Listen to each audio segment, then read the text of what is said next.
Hello friends, कैसे हैं आप सब। तो डियर, आज जो है हम लोग ज्योग्राफी का क्लास 6 का चैप्टर 3 डिस्कस करेंगे। ये चैप्टर आपके लिए इंपॉर्टेंट है। यहाँ से आपको स्टेटमेंट बेस्ड क्वेश्चन जो है सीटेट में देखने को मिलते हैं। इसके अलावा किसी अन कंपटीशन यानी सीटेट पर जो आप मेंस टीचर की एग्जाम की तैयारी कीजिएगा, वहाँ से भी ये क्वेश्चन आएगा। वहाँ से भी इस चैप्टर से क्वेश्चन आते हैं। ठीक है, स्टार्ट करते हैं। तो देखिए, पृथ्वी जो होती है ना, जैसे कि आपको पता होगा, घूमता है। तो इसकी गति जो होती है ना, वो दो प्रकार की होती है। एक होता है घूर्णन होता है, एक होता है परिक्रमण होता है। तो जब पृथ्वी जो है ना अपने ही कक्ष पे जब वो घूमती है, ठीक है, जैसे कि वो जब मान लीजिए इसका कक्ष है, तो इसी कक्ष पे वो जब घूमती है तो उसको हम लोग घूर्णन कहते हैं। और जब पृथ्वी जो है ना, ये आपका एक मतलब ये सूर्य के चारों, मान लीजिए सूर्य और इसके चारों ओर इस तरीके से वो घूम रही है, धीरे धीरे धीरे धीरे कर रही है, तो उसको हम लोग परिक्रमण कहते हैं। ठीक है, तो इसका जो अक्ष होता है ना, एक काल्पनिक रेखा होती है, और इसका जो स्तर रहता है कक्षीय स्तर का, मान लीजिए इस तरीके से, तो आपका 66.5 डिग्री का कोण बनाती है। और ये समतल जो कक्ष के द्वारा बनाया जाता है, इसको हम लोग कक्षीय समतल कहते हैं। तो पृथ्वी जो है सूर्य से प्रकाश प्राप्त करती है, और पृथ्वी का आकार जो रहता है गोले के समान होता है। इसलिए एक समय में सिर्फ इसके आधे भाग पर ही सूर्य की रोशनी प्राप्त होती है। जैसे कि आप जानते हैं ये गोल है, ठीक है, तो अगर सूर्य की रोशनी प्राप्त होगी तो किसी आधे पोर्शन पे ही प्राप्त होती है, और आधा पोर्शन क्या रहता है, उस पर आपका अंधेरा रहेगा। मान लीजिए इसका ये आपका सॉर्थन पार्ट है या नॉर्थन पार्ट है। अगर सॉर्थन पार्ट में आपका धूप है तो नॉर्थन पार्ट में गर्म रहेगा, और नॉर्थन पार्ट में गर्म है तो सॉर्थन पार्ट में ठंड रहे, क्या कहते हैं, सॉरी, अगर नॉर्थन पार्ट में अगर धूप रहेगा तो इसमें क्या रहेगा, छाँव रहेगा। ठीक है, तो यहाँ पे क्या है, ग्लोब पर वो वृत्त जो दिन या रात को विभाजित करता है उसको हम लोग प्रदीप्ति वृत्त कहते हैं।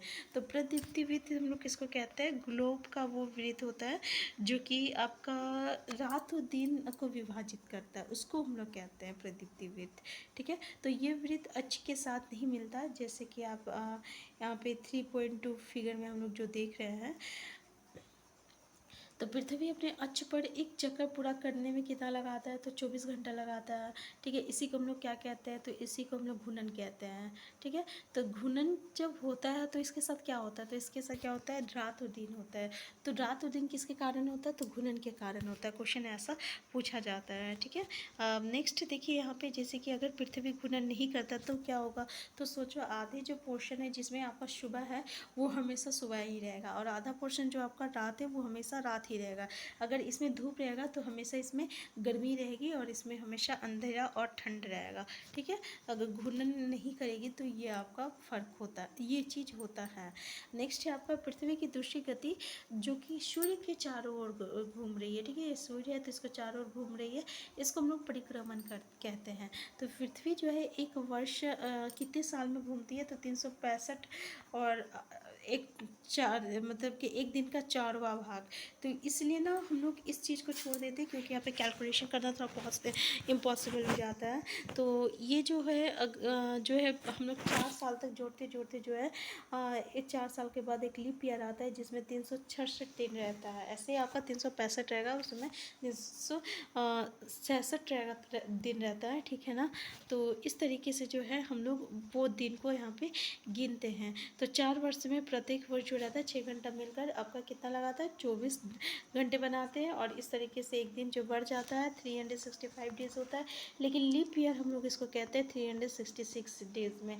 तो ऐसा क्यों होता है 366 डेज का, ये रीज़न उम्मीद करते हैं आपको पता चल गया होगा। ठीक है, तो यहाँ पे देखिए ये जब घूमता है ना, ठीक है, तो इसी के कारण जो होती है, एक वर्ष को गर्मी होती है, एक सर्दी होती है, या फिर आपका शरद ऋतु बांटा जाता है। तो अगर आपसे पूछा जाए कि ये मौसम के परिवर्तन किसके कारण होती है, घूर्णन के कारण होता है या आपका परिक्रमण के कारण होता है, तो याद रखिएगा ये परिक्रमण के कारण होता है। लेकिन रात और दिन जो रहता है वो आपका घूर्णन के कारण होता है। ठीक है ना, तो क्वेश्चन ऐसा आता है, तो याद रखिएगा।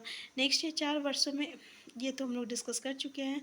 तो यहाँ पे देखिए कि 21 जून को उत्तरी गोलार्ध ये हो गया। ठीक है, उत्तरी गोलार्ध सूर्य की तरफ जो है झुका हुआ है, और सूर्य की किरणें जो रहती है, ये कर्क रेखा, मान लीजिए ये उत्तरी गोलार्ध है, ये कर्क रेखा है, तो इस कर्क रेखा पर जो है आपका देखिए सीधी पड़ती है। और इस क्या होता है, ये जो क्षेत्र होता है इसमें धूप बहुत ज़्यादा होती है।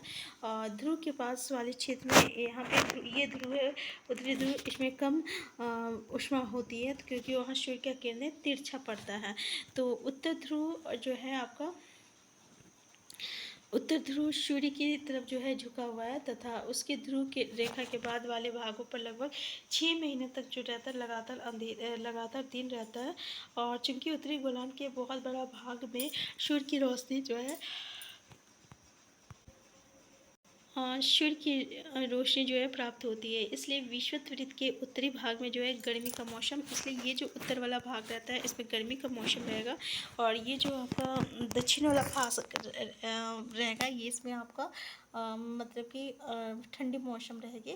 तो 21 जून को इन क्षेत्रों में सबसे लंबा दिन तथा सबसे छोटी रात होती है। और पृथ्वी की इस अवस्था को हम लोग क्या कहते हैं, उत्तर अयनात कहते हैं। तो 21 जून को क्या होगा, इस क्षेत्र में सबसे लंबा दिन और सबसे छोटी रात होती है।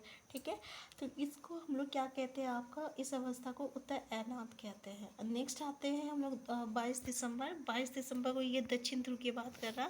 तो 22 दिसंबर दक्षिण ध्रुव में की ओर जो रहता है सूर्य जो रहता है झुका रहता है, इसलिए सूर्य का किरण जो रहता है सीधे किस पे पड़ता है, मकर रेखा पे पड़ता है। ठीक है, देखिए यहाँ पे ये जो है ना, ये आपका कर्क रेखा हो गया, मान लीजिए ये मकर रेखा हो गया। तो यहाँ पे ये सूर्य की रोशनी जो रहता है सीधी पड़ती है, क्योंकि सूर्य की किरणें मकर रेखा पर लंबवत पड़ती है, इसलिए दक्षिणी गोलार्ध के बहुत बड़ा भाग में प्रकाश होता है। और इसलिए दक्षिणी गोलार्ध में लंबे दिन तक क्या होता है, छोटी रात वाले ग्रीष्म ऋतु होती है। तो इसके ठीक विपरीत स्थिति क्या होता है, उत्तरी गोलार्ध में होती है। पृथ्वी की इस अवस्था को क्या कहते हैं हम लोग, दक्षिणी अयनात कहते हैं। इसको हम क्या कहते हैं, दक्षिणी अयनात कहते हैं। अच्छा, क्या आपको पता है कि ऑस्ट्रेलिया में, जैसे कि हम लोग इंडिया में ठंड के समय 25 दिसंबर को आपका क्रिसमस मनाते हैं, लेकिन ये ऑस्ट्रेलिया में जो है ग्रीष्म ऋतु में क्रिसमस का पर्व जो है मनाया जाता है। तो 21 मार्च और 23 सितंबर को सूर्य की किरणें जो होता है ना, या कोई विषुवत वृत्त पर सीधा पड़ता है। और इस अवस्था को कोई भी ध्रुव सूर्य की ओर की ओर नहीं झुका होता है, इसलिए पूरी पृथ्वी पर रात और दिन बराबर होता है। तो रात और दिन किस कब बराबर होता है, तो 21 मार्च को और 23 सितंबर को होता है, रात और दिन बराबर होता है। क्योंकि किसी भी ध्रुव के पास नहीं झुका रहता, ना ही तुम्हारा उत्तर की ओर ध्रुव, ना ही दक्षिण की ओर ध्रुव में झुका रहता है। और इसी को हम लोग विषव कहते हैं। तो ये क्लियर हो गया। अब देखिए 23 सितंबर को उत्तरी गोलार्ध में शरद ऋतु होती है। उत्तरी गोलार्ध में मतलब कि 23, यहाँ पे ये वाला पोर्शन, आगे वाला जो पोर्शन है, इस पोर्शन की बातें कर रहा। तो यहाँ पे क्या होती है,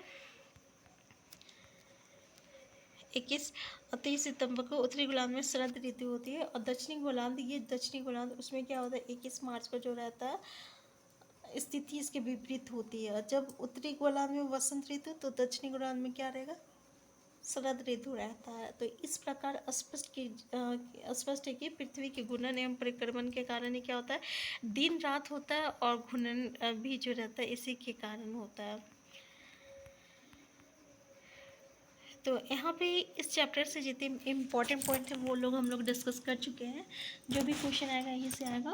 तो आज के क्लास हम यहीं तक रखते हैं। नेक्स्ट क्लास में हम लोग नेक्स्ट टॉपिक को डिस्कस करेंगे। चैनल में नए हैं, सबसे पहले चैनल को सब्सक्राइब कर लीजिएगा। वीडियो हेल्पफुल होगा तो प्लीज़ लाइक शेयर करना मत भूलिएगा। Thank you.